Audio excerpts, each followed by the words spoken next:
Family, I'm super excited that you decided to tune in to worship today. It's the first Sunday of the year, and I mean it is going to be an amazing year. I'm believing by faith that your year is going to be an amazing year. Today, coming with a message entitled, "Don't Push Me, I'm Close to the Edge." And maybe the edge or the brink is exactly where God wants you and I to be. I think God has something to say. Let's get this in check before we go forward into 2026. I see y'all on the other side. Can you give my sermon title to your neighbor and say, "Neighbor, don't push me. I'm close to the edge." You may be seated. You may be seated. Don't push me. I'm close. I'm close to the edge. Long time ago, in the ancient times of 1993,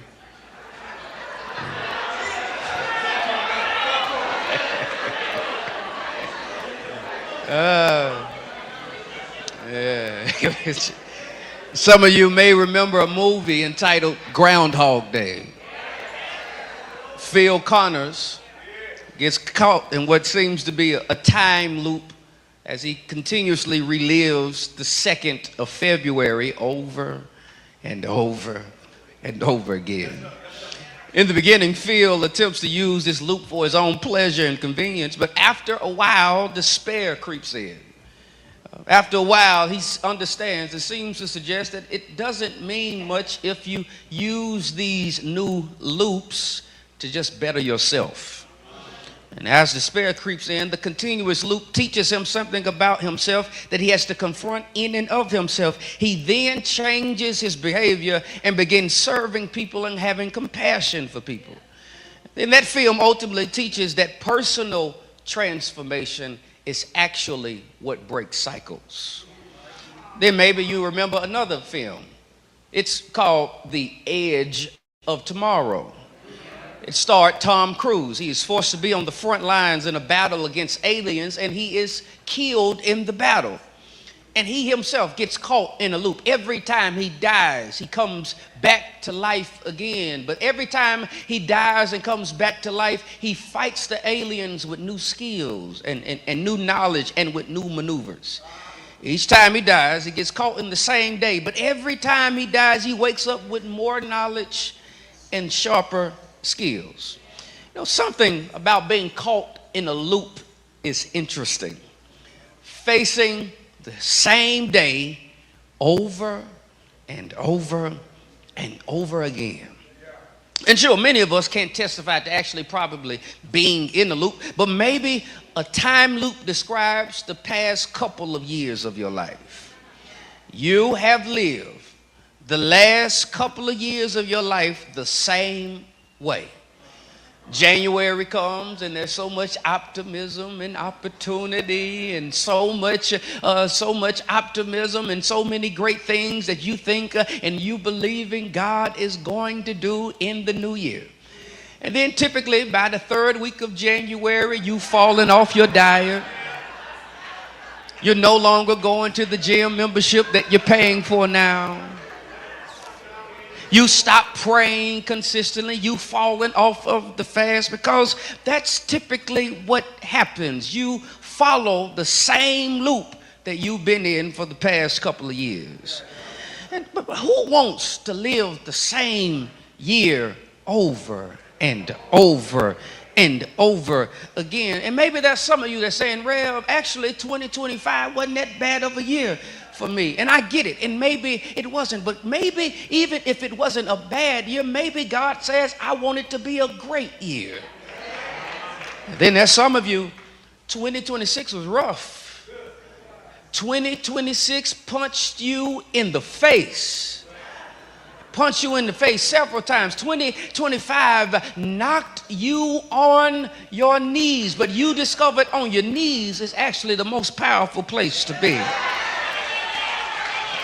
You see, the children of Israel have a decision to make like you and I. How will they respond? And one of my favorite preachers by the name of Dr. Ralph West describes them in Numbers chapter 13. He says that they are on the edge of greatness.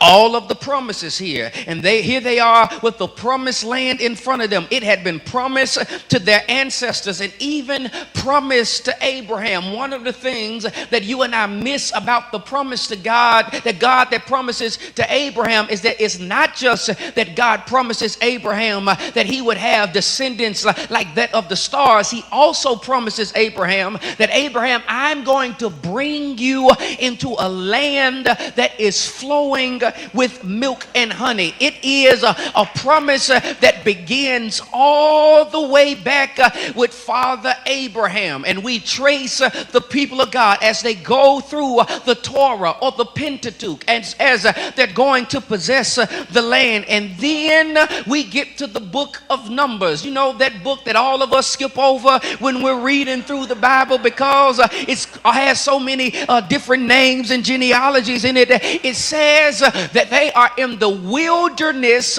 of Paran. That word Paran, it literally means beautifying. It's a place of beauty. It's a place of splendor. And here they are at the place of splendor, at a beautiful place on the edge of greatness. And the next thing all they have to do is take the next step. All they have to do is take the next step. But note the verses that we read here. It's almost a tale of two stories that begins one way and ends another way. Literally, on yesterday, Nikisha and I were leaving Miami to get back here in time for Miss Geraldine Staten's funeral, and we got checked in, and the agent scanned our boarding passes on our phones. We got through the door, and we had nowhere to go. We were just sitting there waiting, looking around, trying to figure out where do we go. After crossing through the closed door, by this time a line started forming behind us because they were asking the same things. We just got checked in by the agent. We crossed through the door, and it doesn't seem that we're gonna be able to get on the plane because all of the doors were closed. The line starts to get a little bit longer, and of course, you know, people get frustrated as time begins to go on. It was then that the agent screamed from the open door. He says, "Step on the black mat." Nikisha steps on the black mat, and then the doors open up. Now that may be funny on one end, but maybe that's what God is telling somebody here today. You're one step away from an open door. I don't know who I'm talking to here today, but this is the last year that you're gonna spend parked on the sidelines. This is the last year you're gonna spend your life making room for other people in their insecurities. This is the last year that you're going to spend time always being the lender, always being the borrower and not the lender. This is the last year that you're going to spend trying to live on the leftovers of life. God is saying, if you just make the first step, I'll open up doors that no man can shut. I'll open up doors that no man can close. You got to make the first step. Don't push me, because I'm close to the edge. I'm trying not to lose my head.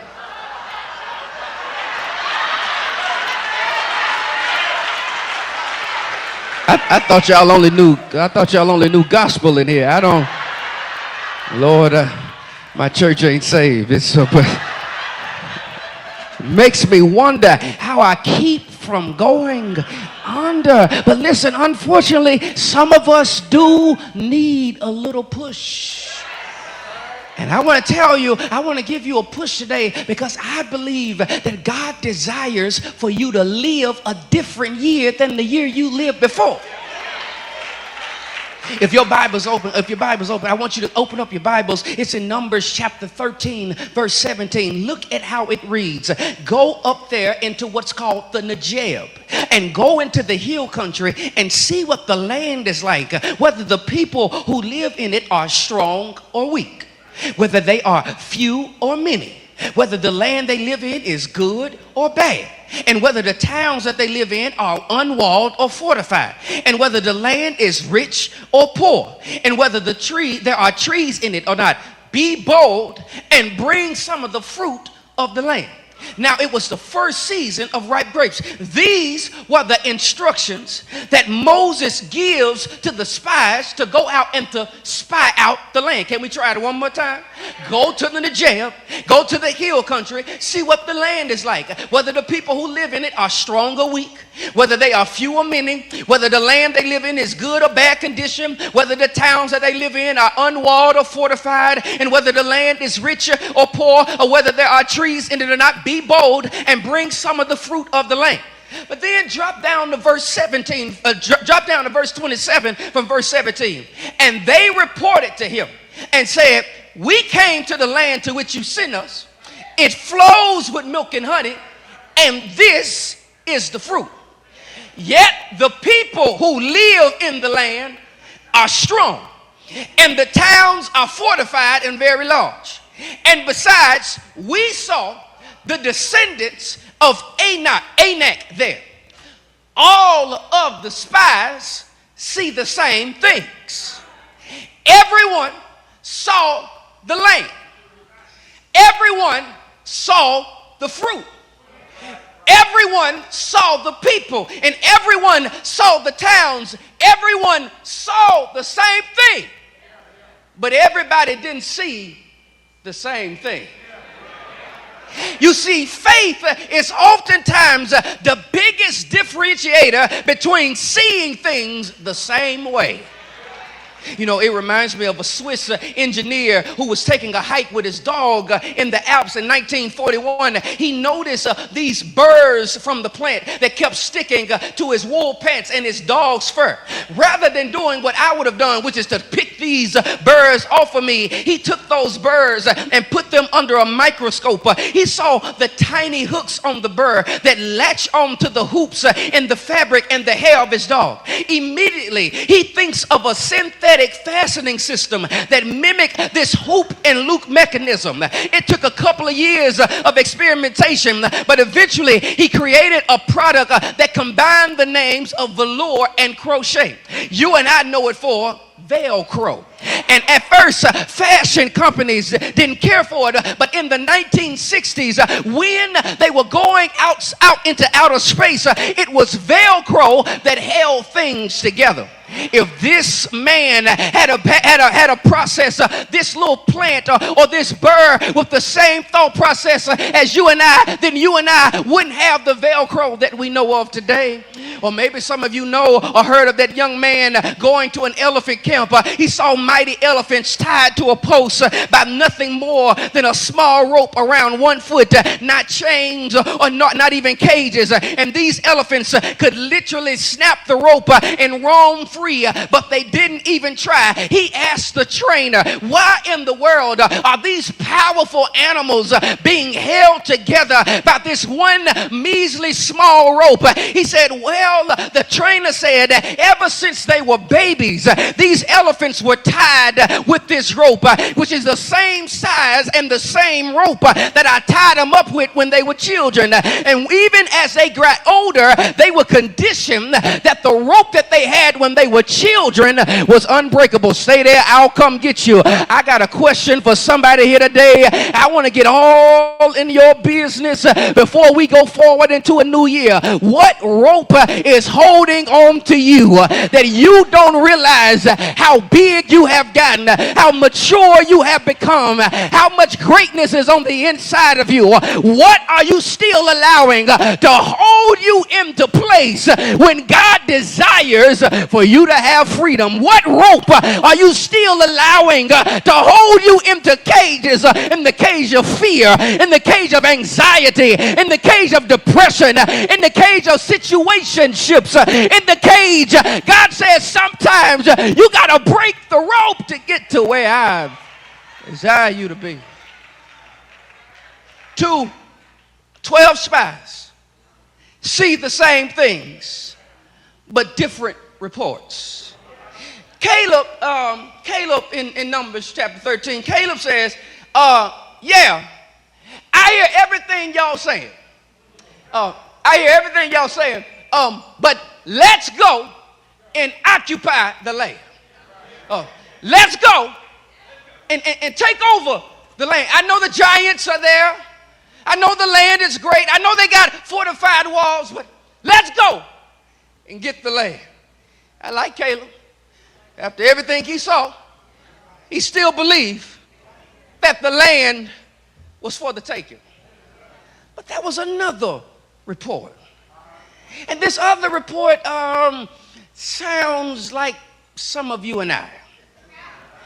We aren't able to go up against these people, for they are stronger than we.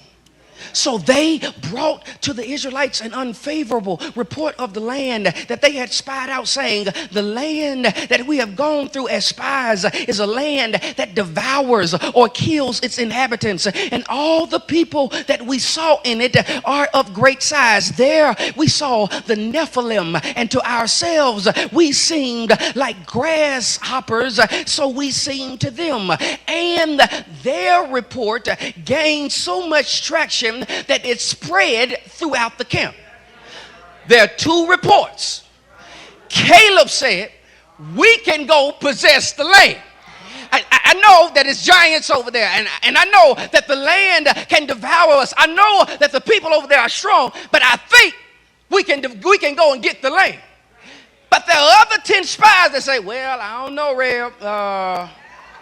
Those people are strong over there, and I don't see how we got enough money to go and to build there. I don't know if we'll be able to actually do that, because it just seems that things that we're outmatched, because that we look like grasshoppers to them. It's so interesting to me, because notice right after that it says that report spread throughout the camp. Can I give y'all a lesson? It's always so interesting how fast negative media always travels faster than the positive things. It ain't nothing for negative news to always spread faster. Somebody cheat on their husband or wife, everybody know about it. Somebody gets into a car wreck after drinking too much, everybody knows about it. But when your kid graduates from college, why don't you have the same energy? When somebody comes down and gets saved, why don't you have the same energy?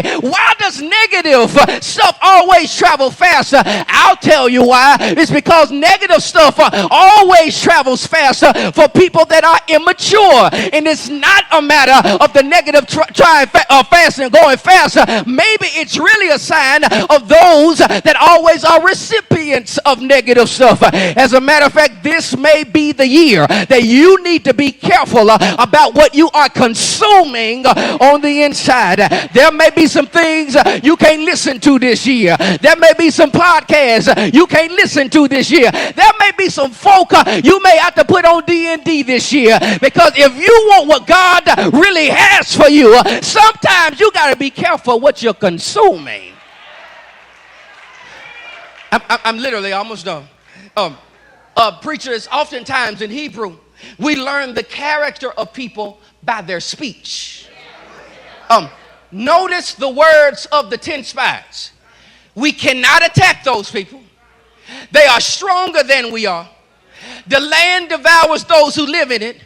We saw giants, and we are like grasshoppers in our own eyes. Let's try it one more time. We can't attack those people. They are stronger than we are. The land devours those who live in it.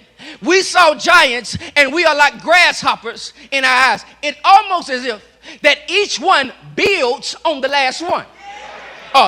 We can't attack those people. Why? Because they're stronger than we are. And why are they stronger than we are? Because the land devours those who live in it. And then they say, we saw giants, and we are like grasshoppers in our own eyes.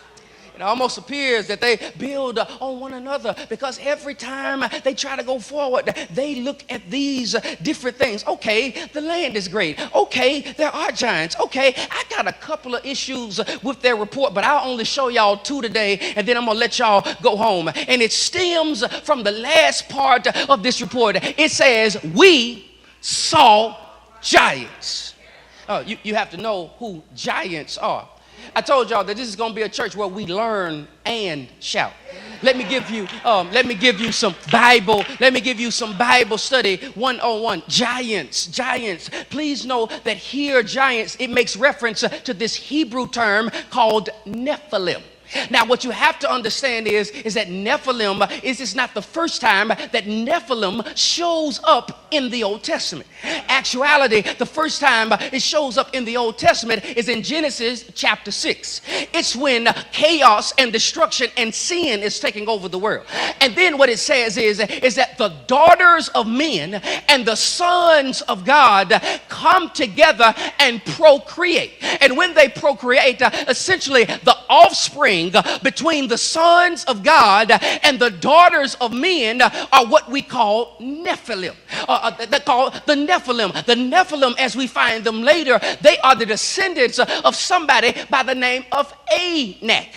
Anak is an Old Testament person that we learn. And so all of the descendants of Anak are actually giants themselves. But notice what he says, what they say. The report says, it says that all of the people are of great size. It says all of the people are of great size. It says all of the people are of great size. But I just told you it's only the Anakites which are really the giants. It's the Hittites are not giants. The Jebusites are not giants. The Amorites are not giants. And the Canaanites are not giants. The report, though, was that all of them were giants. Isn't that crazy? Because that's what fear does to you, brothers and sisters. Fear oftentimes will make things bigger than what they are. Yeah, the Anakites are giants, but the rest of them ain't no giant.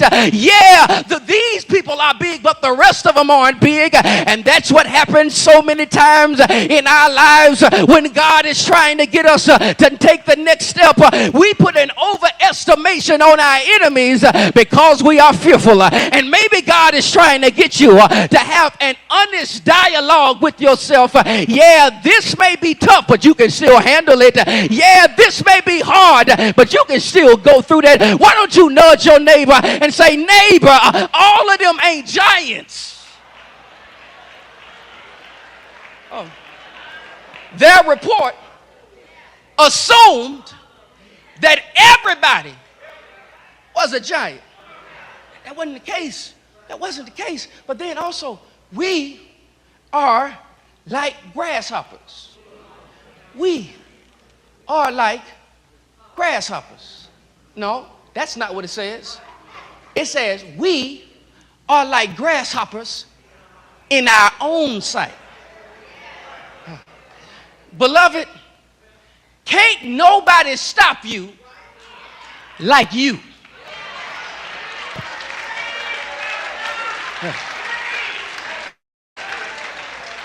Can't nobody stop you like you. As a matter of fact, some of you know about the great basketball player Wilt Chamberlain. March the 2nd of 1962, Wilt Chamberlain achieved the most legendary night in sports, scoring 100 points. Well, if you're going to look at the box score on that particular night, he scored 28 points from the free throw line. He shot 32 free throws, and 28 of them he made. Now, I get it. You're saying, what's the big deal? Well, everybody knew that Wilt was a horrible free throw shooter. It was his weakest skill was shooting free throws. As a matter of fact, he averaged over 50 points for an entire season, but he was terrible when it came to shooting free throws. It was terrible. But during the 1961-62 season, Wilt tried something different that year. You see, Wilt changed his free throw routine that year. On that particular night, when he was shooting his free throw, the typical way of shooting free throws is to shoot them in a manner where you follow through at the free throw line. But this particular night, when he scores 100 points, Wilt no longer shot underhanded that way. He shot like a granny shot. He shot like a granny shot. And why is this important? On this particular night, he has the all-time greatest game of all time while shooting with an underhanded shot with the ball between his legs. And matter of fact, he shoots the shot, but it was popularized by a player by the name of Rick Barry. You remember Rick Barry shot 94% from the free throw line. He actually helped Coach Wilt. He was like, Wilt, you are an amazing player, but you will be even better if you practice my free throw routine. And so for that year, Wilt shot underhanded from the free throw line. But just as soon as Wilt adopted the free throw routine, the next year he let it go. And then his free throw percentage sank down to 51%. Why, you ask? Because he was uncomfortable with how he looked shooting the shot. Hear me, friends. One of the most dominant players who's ever played the game could have been even more dominant if he did not care what other folk thought about him. I don't know who I'm talking to in the building, but maybe that's God's word to somebody in here today. You doing great in your life. I mean, things are going well. You got a little promise on you, but maybe God is challenging your threshold or your ability to do things which seem strange to other people, but works for you with the gifting that God has given you. Ain't nothing wrong with shooting your shot the way you shoot your shot. As a matter of fact, you shoot the way you shoot, and I'm going to shoot the way that I shoot. You shoot how you want to shoot, and I'm going to shoot the way I want to shoot. Because it's not so much about what you think about me. If it's meaning that I'm being successful, if it means that God is still working for me, then I don't care if you talk about me shooting like this. As long as I'm scoring, then God still is working. Nudge your neighbor and say, neighbor, you got to learn to not be concerned with the folk around you. So many of you could be so much further, but you care about what they think. So many of you could be so much further along, but you concerned about what they whisper about you. This ain't the year that you can go forward caring about what people think about you. They gonna talk whether you're fat or they gonna talk when you're skinny. They gonna talk when you're broke. They gonna talk when you're rich. They gonna talk when you're up. They gonna talk when you're down. They gonna talk when you're single. They gonna talk when you got a boo. It doesn't matter. Folk don't always talk.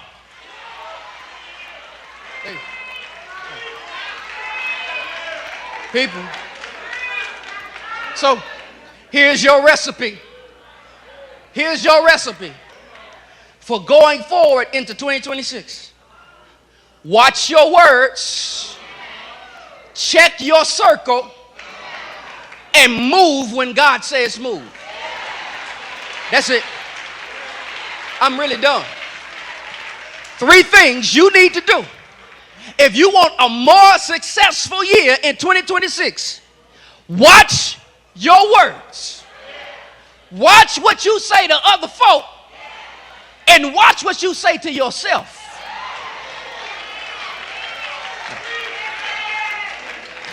Check your circle. Everybody that was with you last year may not be fit for the promised land God has for you this year. And I know it may be difficult to cut some folk off. I know it may be difficult to leave them behind. But are you willing to give up the promise God has for you for what they got to say about you? Check your circle. And then finally, move when God says move. No. Not when you want to move. Not when it's convenient for you to move. But you got to move when God says move. God tells them that now is the time for you to take the land. And they say, well, the people are too strong. The land is too great. The giants in the land. Have y'all ever talked to people that are negative? I mean, have you ever talked to, I mean, come on, it's just me and you here. Have you had a conversation with people that are just, I mean, every time you get around them, it's just always something. I mean, everything going bad. I mean, the cup is always half empty, never half full. I mean, anytime you got something good going on in your life, they don't seem to care. Have you ever been around those type of people? But even more so, have you ever questioned those type of people? Not so much, you know, one of the things is whenever people come to you with negative stuff, like, maybe, I don't think you should move, or I don't think you should do that, man. You know, me and my wife, I told y'all before, y'all know this, we moved from the East Coast. Moved from the East Coast. Some people I know, some of my friends, yeah, man, I don't know. Hey, I don't know if I go down there. Like, no, that's far away. I mean, you and your wife, y'all just got married. I don't know. I don't know. Maybe you need to wait a little while. Maybe consider going somewhere a little closer to home so that things could be all right. Have you ever asked them, okay, well, when is the best time to move? No. I'm serious. I want all of y'all to leave here today, and the person that is negative in your life, I want you to ask them, okay, now that you gave me your commentary, what do you advise I do? And oftentimes you will discover that negativity is one question away from breaking down. Move when God says move. I've lived this. Matter of fact, I've lived this. On December the 23rd, I went home for Christmas. And while I'm at home for Christmas, mind y'all, I had my life planned out. I knew what I wanted to do. I had my life planned out. December the 23rd, I go home. It's a couple of days before Christmas, and while everything is going well, I go to meet with my family, and I'm sitting next to my sister at the pizza spot because we all decided that we were going to, we all decided that we were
now. My mama said, don't worry about it. I'll buy it right now and you'll just pay me back. So I thought about that for a moment. The only reason me and Nikisha are married right now because I was given all of these excuses as to why her and I couldn't be married. I didn't have enough money. I didn't have enough prestige. I didn't have the amount of things that I wanted. And my mama told me, son, you got to move when the Lord tells you to move.